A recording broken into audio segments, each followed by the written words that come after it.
Vous écoutez Division Podcast. Bonjour à toutes et à tous, je me présente, je m'appelle Maxime Thurman, je suis le président de Defision et je suis en compagnie d'Emilie. Donc hello, moi je m'appelle Émilie, je suis RH chez Defision et je suis atteinte d'endométriose. De nous mettre en situation, Émilie et moi on est en couple, ça fait maintenant plus de 5 ans qu'on est ensemble et justement on a un peu traversé cette question de l'endométriose. En fait Émilie, l'endométriose c'est quoi? Alors l'endométriose c'est une maladie gynécologique mais pas que. C'est une maladie qui est chronique, inflammatoire et multisystémique parce que l'endométriose, ça ne s'arrête pas à l'appareil reproducteur féminin, donc l'utérus et les ovaires, mais ça va aussi toucher d'autres organes, comme par exemple le système digestif, la vessie, les nerfs, pour de l'endométriose plus profonde, ou même encore, parfois, ça peut aller jusque le système respiratoire, mais c'est aussi des douleurs hors règles. En dehors de justement la semaine ou les jours de règles, tu as également des crampes et des douleurs en fait. Exactement. En fait, pendant ma semaine de règles, je vais avoir des douleurs de règles et un flux quand même assez important. Et puis, il y a des périodes où je vais avoir exactement les mêmes douleurs, sans perte en fait, sans saignement, parce que ce ne sont pas des règles, mais ce sont des douleurs similaires à mes douleurs de règles. D'accord, ok.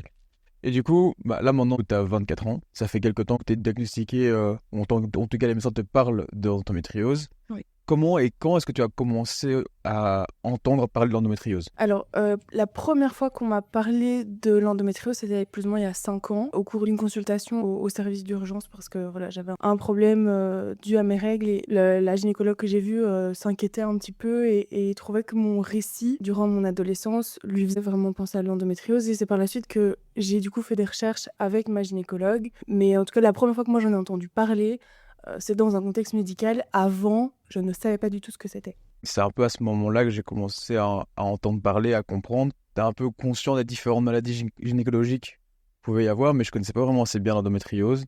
J'étais conscient que voilà, les femmes pouvaient avoir des douleurs et tout, donc j'étais sensibilisé à ça. Mais pas pour autant que je connaissais vraiment tous les différents types en fait, de maladies, parce que tu as l'endométriose, l'adénomiose, le SOPK, enfin voilà, tu as vraiment une panoplie en fait, de maladies gynécologiques que les femmes du coup sont atteintes. Pas individuellement, parfois vous pouvez accumuler en fait, enfin, un peu ces maladies-là ensemble. Et donc voilà, c'était vraiment plus ou moins en même temps aussi avec toi où je me suis un peu intéressé à ça.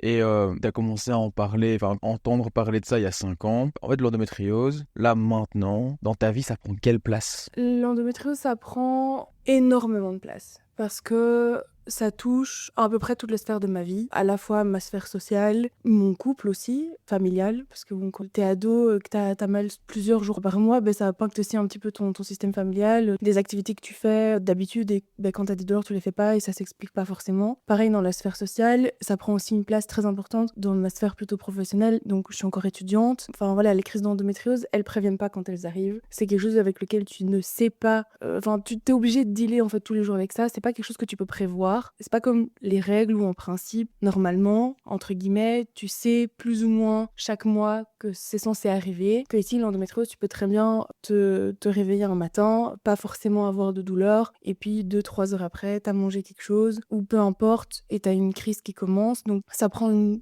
place quand même assez importante. Et dans mes études, en tout cas, ça m'a déjà empêché d'assister à des cours, d'assister à des TP, ou même de réussir correctement des examens. J'ai déjà été à des examens en pleine crise où me concentrer n'est pas possible parce que la douleur est juste trop forte. Bah oui, je me souviens où tu étais en des examens, tu y allais en pleine crise, tu crevais de douleur, mal sur ta chaise pour ton examen. Il me semblait que tu avais eu un examen que tu avais rendu parce que tu savais plus rester sur place, quoi. Oui, ça m'est arrivé. Alors en plus, je ne sais pas pourquoi, c'était toujours le même examen. Chaque session que je l'ai repassé, à chaque fois, c'était pour... Tu l'as passé 2 fois du coup? Non, je l'ai repassé plusieurs fois parce que je l'ai fait 2 fois de suite. Ah, ok. Enfin, je l'ai fait pendant 2 ans et à chaque fois que je vais passer cet examen, je sais pas pourquoi. C'était quand t'étais encore en droit? Oui, Ah, ok. soit j'avais mes règles, soit, et donc mes règles et des douleurs atroces, soit j'avais juste une crise. Enfin, juste, on s'entend.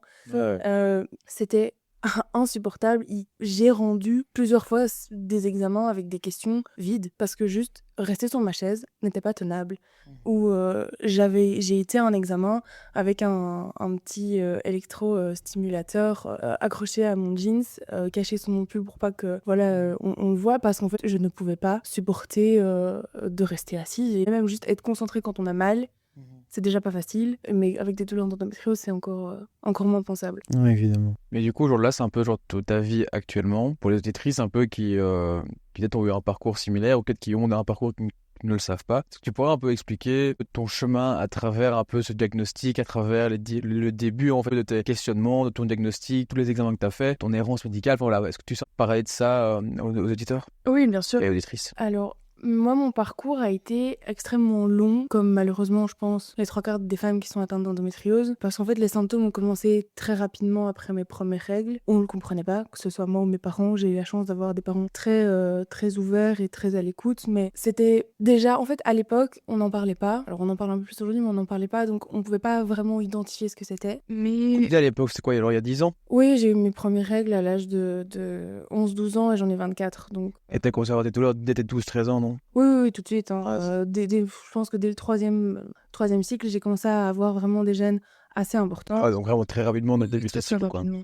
Oui, très Et rapidement. donc très jeune, surtout. Et Du très coup, genre jeune. vraiment 11-12 ans, tu les avais déjà en fait. Oui, tout à fait. Ok. Donc très rapidement, très jeune et très vite, ma mère a arrêté de me mettre à l'école quand j'avais mes règles parce que juste, déjà le flux que j'avais était pas tenable. J'étais obligée de mettre à un moment donné carrément parce qu'à ce moment-là, les culottes de règles n'existaient pas encore.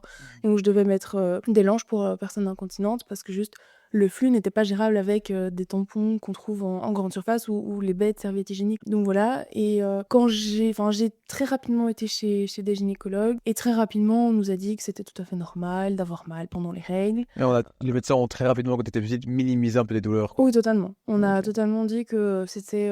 Normal d'avoir mal, c'est être femme. Oui, c'est ça, que les 5 premières années de règles, c'est normal que ça fasse un peu yo-yo, que c'est rien d'inquiétant. Alors au début, on s'est tout de suite dit avec mes parents, bon, bah si c'est normal, c'est normal. Très rapidement, j'ai commencé à banaliser moi-même le fait d'avoir mal. Je pensais Ouais, tes qu'en fait, propres douleurs. tout le monde avait mal. Et c'est en parlant un peu avec mes copines de l'époque que j'ai compris qu'en fait, non, tout le monde n'avait pas mal comme moi. Et très vite, mon père s'est dit, non, en fait, avoir mal comme ça, c'est pas normal. Lui, il comparait ce que moi je vivais avec ce que lui, il avait vécu avec sa sœur quand ils étaient ados, où il voyait bien que sa sœur et sa mère n'avaient pas eu autant de douleurs. Et donc, j'ai consulté beaucoup de gynécologues. Et en fait, on me disait toujours... T'aurais une frêle plus ou moins, t'as pas genre une vingtaine, trentaine? Ouais, je pense que ça doit être maintenant aux alentours de 20. Ouais, ça. Une vingtaine de gynécologues, ça, c'est sûr. Ça veut dire qu'en 12-13 ans, on a consulté 20, quoi. Oui, c'est Ah, ça. dingue. C'était parce qu'en fait, à chaque fois, tu vas chez un gynécologue et en fait, on te croit pas, on te renvoie chez toi avec une pilule que tu essayes, qui ne fonctionne pas. Il y a 2-3 ans ou tous les 2-3 mois, j'étais obligée d'aller chez une gynécologue parce que c'était pas supportable. Toute mon adolescence, j'ai commencé à avoir des symptômes que je n'arrivais pas à identifier et que comme je ne connaissais pas l'endométriose et qu'on n'en parlait pas forcément, je ne pouvais pas vraiment les relier à ça. Et j'ai jamais vraiment eu un symptôme qui m'a alarmée parce que même lors de mes premiers rapports sexuels, parce que ça on n'en parle pas, mais l'endométriose ça impacte aussi les rapports sexuels en fait tout simplement parce que ça cause des douleurs. Pas pour tout le monde, mais pour beaucoup de femmes quand même qui ont de l'endométriose, ça peut causer des douleurs. Et moi j'ai toujours cru que c'était normal d'avoir mal. Surtout on sait très bien quand on est petite, on nous dit que la première fois ça peut faire mal. Donc moi je me suis dit bon Enfin, petite, tu veux dire genre ado, quoi. oui, quand on est ado, pardon, quand on est ado, on nous dit, ben voilà, la première fois, c'est pas forcément idyllique, ça fait mal. Et effectivement, ça fait mal, sauf que, ben en fait, moi, ça a continué à faire mal et j'ai cru que c'était normal, en fait. D'avoir mal, quoi. Oui, c'est ça. Pour moi, j'ai vraiment banalisé la douleur et pour moi, avoir mal, c'était quelque chose de normal, c'était ma norme et je pensais que c'était la norme de toutes les femmes. Non, et du coup, t'as associé la douleur au rapport. Tout à fait. Et c'est que depuis quelques années que maintenant j'ai compris que c'était pas normal et que j'adapte aussi ma vie sous tout rapport à mon endométriose. Mais donc mon parcours a été très très long et j'ai dû beaucoup me battre pour être entendue, pour qu'on arrête de me dire que c'était dans ma tête. Je me souviens quand on m'a parlé d'endométriose, on m'a fait passer une IRM. Ouais. Et lors de cette IRM, normalement, avant de faire l'IRM, on est censé t'injecter un produit de contraste par intraveineuse. Sauf que moi, mes veines, je suis une vraie catastrophe. Aucun infirmier aime piquer ou faire une prise de sang chez moi. Et ça a été le cas du gars de l'IRM, puisqu'il a mis 15 minutes à essayer de me charcuter de partout. Et puis, il a jeté l'éponge. Il a dit... quoi. Ouais, il a essayé, il a pas trouvé. Il a fait, c'est bon, on arrête. Et du coup, il a fait l'IRM tel quel. Sauf que ma gynécologue, quand elle l'a su, elle était pas contente parce que elle était là, sans produit de contraste, on verra rien, ça ne sert à rien. Sauf que moi, j'ai pas eu de chance. Et un radiologue assez connu dans cet hôpital a signé le protocole de mon IRM qui disait qu'il n'y avait rien. Et donc, ma gynéco m'a dit « Ah non, mais si c'est lui qui a dit que, alors, c'est qu'il n'y a rien. » Et elle en était persuadée. Du coup, moi, je suis revenue un peu à la case départ avec mes douleurs et je lui ai dit « Oui, d'accord, ok, j'ai rien, mais si j'ai pas de l'endométriose, C'est quoi? qu'est-ce que j'ai? Parce que enfin, les douleurs que j'ai Et surtout que sur cette IRM-là, on a un autre médecin qui a dit, bah tiens, là, il y a un nodule. Oui, c'est ça. Et justement, genre, moi, je me souviens où, bah, du coup, on avait vu cela. Donc, bon, sur cette IRM, je me souviens très bien où ce nodule est placé. Et je pense qu'il y a 2-3 ans, genre, le dernier gynécologue, quand on a été voir à deux, où justement, après, on a dit, c'est bon. Donc, il m'a dit, j'en ai ras le cul d'en voir des gynécologues, on arrête pour l'instant. Genre, le gynécologue me montre l'IRM, il montre les ovaires. Ah, bah voilà, là, l'ovaire gauche, il n'y a rien, l'ovaire droit, il n'y a rien. Donc, il n'y a pas d'endométriose. Puis, je regarde, je fais, mais de l'endométriose, c'est pas que sur les ovaires. Et puis, je le prends. Je dis, il faut juste montrer quelque chose. Je prends la souris, je vais sur l'endroit, je vois le nodule, je fais ça c'est quoi? Et ce con il me répond, ça c'est une bonne question. Tu vois le médecin, j'ai envie de l'entarter quoi. Oui, tout à fait. À ce moment-là, moi, je me souviens que j'étais encore dans l'autre pièce et je l'entends. Donc je me dis, en fait, je me suis dit à ce moment-là, je suis de nouveau face à quelqu'un d'incompétent. C'est, Quelqu'un peut pas sensibiliser à ça quoi, qui est un peu, enfin, oui, que toi, en fait, tu finis par trouver incompétent parce que tu es face à un gynécologue, c'est quand même son métier, et il est censé savoir de quoi il parle et savoir ce que c'est que l'endométriose. Et c'est pas à moi, en tant que patiente, qui suis censée lui expliquer quelle est cette maladie. Donc voilà. Moi, je voulais savoir un petit peu, toi, Maxime, pourquoi est-ce que toi, tu parles de l'endométriose, en fait? bah, premièrement parce que, nous, allez, ça fait 6 ans ça va faire 6 ans qu'on est ensemble, j'ai découvert avec toi, et à travers mes anciennes relations, j'avais dans ma première copine qui avait parfois des douleurs, donc c'est pas tout à fait autre chose, mais donc j'étais déjà un peu sensibilisé à la question de douleur pendant le rapport, douleur de règles, etc. Bah voilà, en tant que personne en minimum empathique, tu te poses quand même des questions sur en fait, les maladies ou ce qui touche tes proches, quoi. Quand on a commencé ensemble et qu'on a découvert l'endométriose, moi je voulais savoir ce que tu avais pour mieux t'accompagner, pour mieux être là pour toi. Et puis aussi parce que là on dit que pour l'instant l'endométriose ça touche une femme sur 10 ou 2 femmes sur 10. Ouais, mais bon, enfin, vu l'errance médicale, ou en plus c'est plus ou moins quoi, entre 7 et 12 ans, En Belgique, c'est 7 à 12 ans. 7 à 12 ans d'errance médicale, comment est-ce qu'on peut avoir des statistiques fiables, tu vois? Oui, tout Donc à fait. voilà, ça peut très bien être ma cousine, être une amie, une collègue, ça peut être notre fille plus tard, enfin, tu vois, genre, pour moi, c'est un peu cette question-là de me dire, la Terre est peuplée de 50% d'hommes, 50% de femmes, une maladie qui peut toucher du coup l'autre partie de la population. Pour autant que je ne devrais pas te sensibiliser, en tout cas m'y intéresser parce que c'est dur en fait en tant que partenaire de te voir en fait vivre avec difficulté par rapport à ça. Et je sais que parfois tu regrettes des choses ou parfois ça nous est arrivé d'annuler des restos parce que tu as mal au ventre, Oui. d'annuler des sorties et tout. Et je vois à quel point tu t'en veux. Et donc j'essaie vraiment parfois de te faire déculpabiliser parce que c'est pas de ta faute. Et ça, je dois le faire en sachant ce que c'est, en comprenant. Et puis surtout aussi, au début, tu comprends pas qu'est-ce qui se passe, pourquoi est-ce que durant tes règles, genre t'as super mal. Enfin, genre, quand on n'est pas sensibilisé et qu'on fait pas l'effort de comprendre, on peut très vite juger en fait. Moi, je le vois avec, parfois t'as des copines ou des potes ou des membres de la famille qui te jugent un peu là-dessus. J'ai envie de les tarter, de dire, vous savez ce que c'est de subir ça? Moi, j'en ai perdu des amitiés à force d'annuler des soirées ou... Ouais, mais j'aimerais tu sais quoi. Ces potes-là, j'aimerais bien un peu les appeler en FaceTime quand t'es plié. Genre, la fois où un jour je t'ai retrouvé dans ma salle de bain chez ma mère, quand on vivait encore là-bas, plié en quatre dans la salle de bain parce que tu te tordais de douleur. Oh, mais tu m'as déjà ramassé plusieurs fois où oui, en fait, je m'évanouis. Voilà, tellement la douleur est forte et quand on aime, on peut pas rester silencieux par rapport à ça, quoi. Ouais, c'est surtout pour ça, et puis surtout pour, du coup, pour sensibiliser un peu les autres. C'est pour ça que je le fais, c'est pour ça que j'en parle aussi sur mes réseaux. Pour moi, c'est important de montrer l'image d'un homme qui s'y intéresse, parce que comme ça, d'autres hommes peuvent se dire, bah oui, c'est un truc qui touche que les femmes, mais directement. Oui. Nous, ça nous touche indirectement dans notre couple, voilà, ça a impacté notre couple, ça nous a forcé à réfléchir un peu comment vivre notre couple différemment, que ce soit au niveau de nos sorties, etc., au niveau des rapports, ça t'approche en fait un peu une autre vision, et je trouve que justement, depuis qu'on applique un peu cette réflexion-là, pas vivre contre, mais s'adapter, Oui. l'accepter, je trouve que ça va beaucoup mieux, quoi. Genre, on se sent en tout cas culpabilise moins et tu peux me très bien dire je me sens pas très bien aujourd'hui, tranquille, c'est pas grave, on reste à la maison, petite série posée. Bien alors toi, genre je sais pas, on a toujours des bouillottes dans le coin, genre que ce soit dans la voiture ou ici, le micro-ondes pour que tu puisses toujours chauffer quelque chose, genre on vit vraiment avec pour s'adapter en fait à ça, pour que ce soit pour moi, pour que tu puisses vraiment pouvoir arrêter de culpabiliser, de vivre avec, t'en veuilles plus en fait de pouvoir de dire purée mais je suis un poids pour mon copain, je n'ai jamais été un poids et c'est juste que moi je veux te faire comprendre que tu peux vivre heureux avec ça. Et voilà, peut-être moment émotion. Et donc, pour un peu passer sur un peu la suite, comment est-ce qu'on peut un peu militer, sensibiliser et en fait faire un peu des actions justement autour de l'endométriose? Alors déjà, L'endométriose, de plus en plus, on en parle sur les réseaux, dans les médias. En parler, c'est bien, mais malheureusement, souvent, on en parle mal. Parce que c'est pas la nouvelle maladie à la mode, ça, c'est un truc un peu agréable. Ouais, je peux arrêter avec le mot à la mode. Qui veut enfin, le but d'une mode, c'est d'être suivi. Ah oui, non. Personne ne veut se retrouver à 4h du matin, à 4 pattes dans sa cuisine, enfin, dans sa salle de bain, à se tordre de douleur. En il faut arrêter, quoi. Non. Donc, en fait, il faut en parler, et il faut en parler, mais bien. Il faut pas lire plein de trucs et croire tout ce qu'on nous dit. Non. Ouais.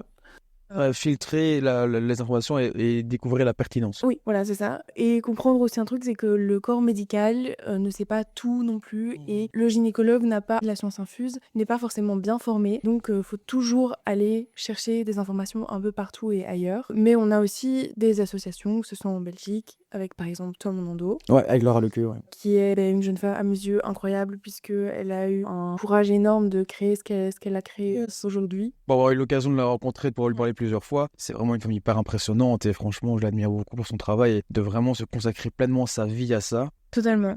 C'est dur, surtout là, avec dernièrement un peu les menaces de non-financement et de retard de financement qu'ils ont eu avec la fédération. C'est faux une ASBL aussi importante actuellement au niveau en tout cas de la Belgique francophone, parce qu'ils essaient aussi de le faire en Flandre, mais c'est vraiment, genre, voir le travail qu'elle effectue et de peut-être pas aussi peu soutenu, mais voir que c'est pas aussi mis en avant ou en tout cas mis en priorité, c'est un peu désolant, quoi. Ah non, tout à fait, parce qu'elle fait ils font avec son asso un travail extraordinaire d'aller sensibiliser dans les écoles, surtout dans les écoles secondaires. Ouais. On a fait une action avec eux aussi chez Défi Jeunes. Oui, tout à Ils sont fait. venus justement, elle présentait justement un truc assez interactif et ludique pour un peu mieux comprendre ce que Oui. c'était. Ouais, pour nous mettre aussi face à la réalité de ce que c'est réellement l'endométriose. C'était très chouette, et d'ailleurs, moi, lors de cette activité-là, j'ai appris quelque chose sur moi-même et sur mon Là, endométriose. c'est avec l'épaule. Oui, tout à fait. Explique un peu du coup par rapport à l'épaule. En gros, en fait, quand j'ai mes règles, ou quand j'ai une crise qui est proche de mes règles, j'ai des douleurs énormes à l'épaule droite. J'ai envie qu'on m'arrache le bras tellement ça me fait mal. Comme aujourd'hui.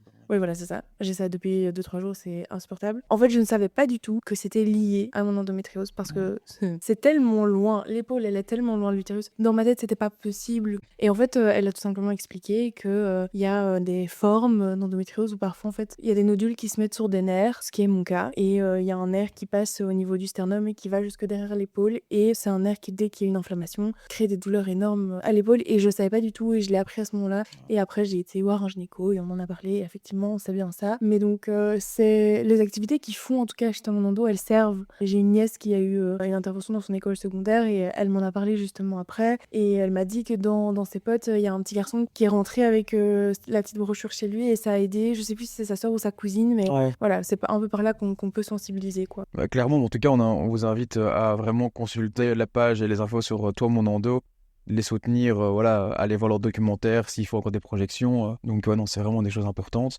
Justement, on a eu l'occasion d'en parler avec eux et tu as réfléchi encore dernièrement, et c'est justement le focus du Magenta actuel de cette édition-ci avec Défi Jeunes. Si tu pouvais mettre actuellement en place 3 aménagements, 3 positionnements politiques au niveau de la société que tu pourrais changer pour aider les femmes atteintes d'endométriose, quelles seraient les 3 choses que tu voudrais faire? Alors déjà, une meilleure formation des futurs gynécologues pour commencer. Ok. Parce que j'avoue que j'avais été assez choquée, oui. Que gynéco ou généraliste aussi? Commençons déjà par les gynécologues, parce qu'eux ne sont pas forcément bien formés à ça. Mais par la suite, effectivement, les médecins généralistes, les infirmiers, infirmières et les sages-femmes, ça c'est vraiment pour moi 4 acteurs de la santé qui sont hyper importants à être vraiment beaucoup mieux formés. J'avais été assez choquée lors d'un événement Toi Mon Endo à l'ULB, où une étudiante en gynécologie m'avait dit: si tu dois te faire opérer, va ailleurs, parce que nous ici on n'est vraiment pas assez formés. Donc j'avais trouvé ça assez choquant. Elle me conseillait plutôt d'aller en Suisse. J'étais là. C'est ce que Laura a fait justement. Oui, je trouve pas ça pensable qu'il n'y ait pas assez de formation. Donc déjà, je commencerai par beaucoup plus former les futurs médecins, futurs gynécologues. Déjà, commençons par le b.a.-ba. Et puis par la suite aussi, créons un plan fédéral de diagnostic, parce que aujourd'hui, que tu ailles en Flandre ou en Wallonie, la procédure de diagnostic va pas toujours être pareille. Mais au sein même de la Wallonie, quand tu vas dans un hôpital et quand tu vas dans un autre, en fait, ça dépend un peu du gynéco que tu as en face de toi. Ça, c'est pas normal non plus qu'aujourd'hui, les femmes, en fait, sont pas égales dans le processus de diagnostic. Et ça, c'est pas normal. Il faut qu'on puisse, peu importe l'endroit où on va, toutes être égales face au diagnostic de l'endométriose. Ça, c'est une étape qui, pour moi, est une étape clé pour stopper l'errance médicale, en fait, tout simplement. Ouais. Et alors, Dernière position? la 3e position, ça concerne l'endométriose, mais ça devrait s'étendre aussi, c'est mettre en place un congé menstruel pour les travailleuses et une mention un peu plus particulière aussi pour les étudiantes. Et alors d'avoir un congé de base de 3 jours par mois pour les congés menstruels et avoir une mention plus spécifique pour les femmes qui sont atteintes de maladies gynécologiques comme l'endométriose, Ok. qui sur base d'un document leur permettrait de passer de 3 à peut-être 5 jours par mois, Ou bien d'avoir des jours de d'avoir télétravail, quoi. 3 jours de congé et 2 jours de télétravail. Il y a ou beaucoup un de peu flexibilité, hein. télétravail. Vraiment genre quelque chose de plus flexible parce que tout simplement, une crise où en fait les règles, ça se prévoit pas forcément. Et aller travailler n'est pas toujours possible. C'est des procédures qui se font déjà dans d'autres pays en Europe, comme par exemple au Portugal, et même il me semble en Espagne. Donc voilà, je pense que ça c'est pour moi 3 aménagements un peu indispensables. Et d'intégrer peut-être aussi du coup les besoins sur le diagnostic, ou en tout cas les personnes atteintes d'endométriose, qu'elles puissent accéder peut-être au statut d'étudiant à besoins spécifiques, comme genre le statut EBS à l'ULB par exemple. Oui, ou alors même encore, en partant un tout petit peu plus loin, c'est que dès qu'on se fait diagnostiquer d'endométriose, automatiquement, on a le statut de malade chronique. Parce que l'endométriose est une maladie chronique, Et qui n'est pas encore dans connue. ça, du point de vue médical, hein, c'est ça. Mais ça ne l'est toujours, enfin, en tout cas en Belgique, ce n'est toujours pas reconnu comme étant une maladie chronique. Première action politique importante au niveau fédéral serait de reconnaître l'endométriose en tant que maladie chronique. Tout à fait. Ok. Et on va finir avec une dernière question que je vais te poser. Oui. En quelques phrases, qu'est-ce que tu dirais à une jeune fille ou une femme qui vient d'apprendre son diagnostic ou qui, en nous écoutant ou en écoutant d'autres choses, se dit « Purée, en fait, peut-être que c'est ce que moi j'ai aussi ». En quelques phrases, qu'est-ce que tu voudrais lui dire? Déjà qu'elle n'est pas toute seule, parce qu'on est 1 à 2 femmes sur 10 à être atteintes, donc ça paraît peu, mais c'est beaucoup. Qu'il faut toujours se croire et s'écouter soi. Que quand on nous dit que c'est dans notre tête, non. La douleur, elle est là, on ne l'invente pas. Donc il faut s'écouter soi. Ça peut paraître être une énorme montagne à gravir, mais au final, quand on s'entoure des bonnes personnes, quand on croit en soi et en sa propre douleur, on finit toujours par s'en sortir. C'est pas une fatalité. Même si on passe par plein d'étapes différentes, on finit toujours par s'en sortir. Et en fait, il faut se renseigner. Il faut pas hésiter à aller frapper aux bonnes portes, se documenter. Enfin voilà, moi j'ai regardé énormément d'émissions pour avoir des témoignages en fait, parce que c'est au final c'est là-dedans qu'on trouve la plus grande richesse, c'est en écoutant juste les témoignages des autres. Ça nous permet aussi de se sentir moins seul et de peut-être un petit peu mieux comprendre et avoir plus d'explications pour aller en parler au médecin. De suivre des associations comme Toi Mon Endo. Ouais, d'aller voir parce que justement, eux, ils ont des genres je sais que sur leur site, ils ont des références de différents hôpitaux en Belgique et en Europe, justement spécialisés dans l'endométriose. Donc ouais, donc clairement d'aller suivre un peu ce que fait Ton Endo, c'est que je pense qu'au niveau Belgique francophone, c'est la première chose à faire, c'est d'aller les écouter, d'aller regarder pour vraiment avoir toutes les informations, quoi. Oui, parce qu'ils font différents articles où ils expliquent exactement ce que c'est que l'endométriose et ils font des fois des articles sur les avancées et tout ça, donc c'est hyper important, les suivre sur les réseaux. Pour moi, c'est ça que j'aimerais dire à quelqu'un. Et bon, en tout cas, merci beaucoup pour ce témoignage. Avec plaisir. Très heureux d'avoir pu en discuter ensemble parce que voilà, ça fait partie de notre vie maintenant depuis 6 ans. Oui. On a beaucoup appris et j'espère qu'en tout cas nos auditeurs et auditrices auront déjà peut-être un peu plus appris en fait sur tout ce qui est endométriose et de pouvoir en parler autour de soi et sensibiliser. Je te remercie Émilie. Merci à toi. Merci aux auditeurs et auditrices de nous avoir écoutés et on se dit à la prochaine. Ciao. Salut! Si cet échange vous a plu, n'hésitez pas à le partager et à nous laisser un commentaire. Retrouvez toute l'actualité de Défi Jeunes sur nos réseaux sociaux. À très bientôt pour un nouvel épisode.